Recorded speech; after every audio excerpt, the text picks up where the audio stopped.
Assalamualaikum warahmatullahi wabarakatuh. Di sini saya akan menjawab dari beberapa soal UAS Perencanaan Pertanian Industrial. Sebelumnya perkenalkan, nama saya Fia Nuryawati dengan NIM 18 19 10 50 10 68 dari Universitas Jember, Fakultas Teknik Prodi Perencanaan Wilayah dan Kota. Untuk pertanyaan yang pertama yaitu ilmu perencanaan wilayah merupakan salah satu disiplin ilmu atau multidisiplin yang mengintegrasikan beberapa aspek. Nah, jelaskan aspek-aspek disertai dengan ilustrasi penerapan yang relevan dengan perencanaan wilayah pertanian industrial.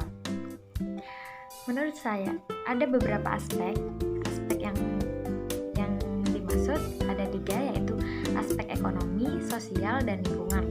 Untuk aspek ekonomi, di mana aspek ini berkaitan dengan aliran pendapatan suatu wilayah dengan memperhatikan ketahanan dan produktivitas yang nantinya akan memperoleh pendapatan dari aktivitas tersebut. Penerapan dengan strategi demand side strategi melalui ikatan barang ataupun jasa dari masyarakat wilayah setempat melalui kegiatan produksi lokal, serta supply side energi melalui investasi modal untuk kegiatan-kegiatan produksi yang berorientasi keluar. Maka dengan hal tersebut diharapkan pertanian di masa mendatang akan meningkatkan taraf hidup masyarakat setempat.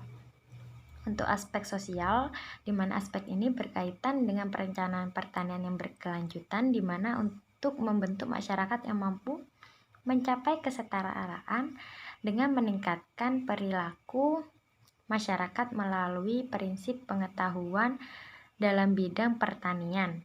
Tujuan utama dari aspek sosial ini untuk meningkatkan sumber daya manusia dengan baik agar konsep yang nantinya akan diterapkan dapat dilaksanakan dengan maksimal.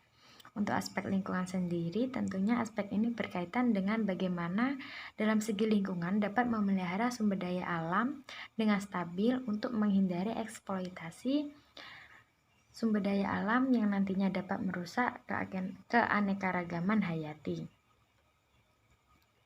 Untuk pertanyaan yang kedua yaitu berikan penjelasan untuk beberapa metode perencanaan wilayah. Yang pertama ada analisis entropi, yang kedua ada analisis LQ, SI, dan LI, yang ketiga ada analisis Schiffler, dan yang keempat ada analisis gravitasi. Nah, untuk penjelasannya dari analisis entropi sendiri, di mana itu melihat seberapa jauh tingkat suatu perkembangan wilayah dibanding kemampuan maksimumnya, dan data yang biasa digunakan biasanya nilai PDRB tiap kecamatan. Untuk yang kedua, analisis LQ sendiri, ini analisis yang digunakan untuk menunjukkan lokasi pemusatan atau basis aktivitas suatu wilayah. Sedangkan analisis SI, analisis yang memiliki kemampuan kawasan sebagai daerah yang mempunyai keterkaitan ekonomi dengan daerah lainnya yang di bawahnya. Untuk analisis LI sendiri, analisis ini biasa digunakan untuk distribusi aktivitas wilayah tertentu. Untuk analisis yang ketiga yaitu analisis Schiffler, di mana biasanya analisis ini digunakan untuk mengetahui sejauh mana sih pengaruh pertumbuhan ekonomi terhadap pertumbuhan suatu sektor. Untuk yang keempat ada analisis gravitasi. Analisis ini yang menggambarkan interaksi antara dua atau lebih dari gejala fisik dalam penelitian suatu daerah tertentu. Untuk pertanyaan yang ketiga yaitu sebagai seorang perencana wilayah harus memahami konsep pembangunan pertanian berkelanjutan yang bersifat multidimensi berdasarkan aspek ketangguhan ekonomi ataupun perbaikan efisiensi pemanfaatan sumber daya, ketangguhan sosial, dan ketangguhan ekologis. Nah, berikan ilustrasi Anda terkait dengan konsep perencanaan yang memiliki perspektif dan mempertimbangkan peran yang pertama lingkungan hidup dan ekosistemnya, yang kedua perubahan iklim global, Yang ketiga, partisipasi dan peran masyarakat. Nah, untuk lingkungan dan ekosistemnya sendiri yaitu dalam suatu perencanaan di mana lingkungan hidup dan ekosistemnya itu memang sangat diperhatikan, karena dalam perencanaan yang memberi manfaat merupakan perencanaan yang dapat memperhatikan konsep pelestarian lingkungan dan ekosistemnya. Apabila hal ini tidak berhasil ataupun diabaikan, maka konsep perencanaan yang direncanakan memiliki resiko pembangunan tentunya berdampak negatif. Untuk perubahan iklim global, di mana masalah perubahan iklim dapat menjadi pertimbangan dalam perencanaan karena berkaitan dengan data dan informasi untuk mendukung konsep pertanian berkelanjutan dengan teknologi pertanian yang cerdas iklim. Hal ini dapat meningkatkan ketangguhan ekonomi dengan baik. Untuk yang ketiga, partisipasi dan peran masyarakat ini sangat dibutuhkan dalam suatu perencanaan wilayah, di mana hal yang perlu dibangun adalah sumber daya manusia agar dalam suatu konsep perencanaan dapat berjalan dengan baik dan dapat menciptakan ketangguhan sosial, juga berkaitan dengan pemanfaatan sumber daya alam secara optimal. Serta peran masyarakat memang sangat dibutuhkan untuk membantu melihat permasalahan suatu daerah yang mereka hadapi dan sebagai perencana dapat memberikan solusi secara bersama-sama agar konsep dan strategi dapat sesuai dan tepat.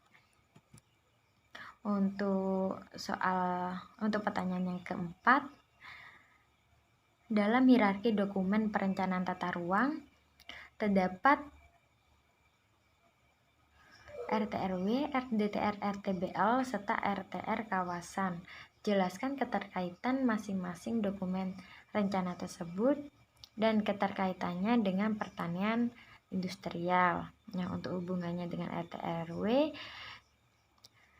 di mana hubungan antara RT/RW dengan perencanaan pertanian industrial berkaitan dengan kebijakan dan strategi pengembangan suatu wilayah yang nantinya akan tertuang pada suatu rencana struktur ruang dan pola ruang wilayah, sehingga dapat menjadi pedoman dalam penataan wilayah pertanian yang sesuai dengan keterpaduan, kelestarian, keserasian, serta keberlanjutan untuk suatu wilayah.